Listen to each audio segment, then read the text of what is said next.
قومیں کس لیے تیش میں ہیں اور لوگ کیوں باطل خیال باندھتے ہیں؟ خداوند اور اس کے مسیح کے خلاف زمین کے بادشاہ صف آرائی کر کے اور حاکم آپس میں مشورہ کر کے کہتے ہیں، آؤ ہم ان کے بندھن توڑ ڈالیں اور ان کی رسیاں اپنے اوپر سے اتار پھینکیں۔ وہ جو آسمان پر تخت نشیں ہیں ہنسے گا، خداوند ان کا مضحکہ اڑائے گا۔ تب وہ اپنے غضب میں ان سے کلام کرے گا اور اپنے قہر شدید میں ان کو پریشان کر دے گا۔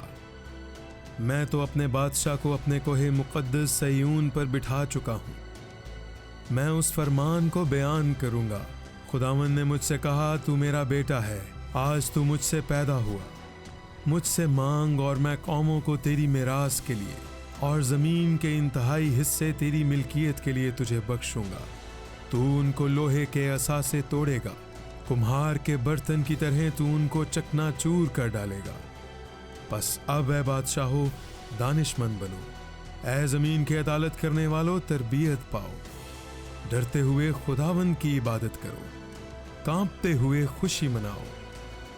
بیٹے کو چومو، ایسا نہ ہو کہ وہ قہر میں آئے اور تم راستے میں ہلاک ہو جاؤ، کیونکہ اس کا غضب جلد بھڑکنے کو ہے۔ مبارک ہیں وہ سب جن کا توکل اس پر ہے۔ آمین۔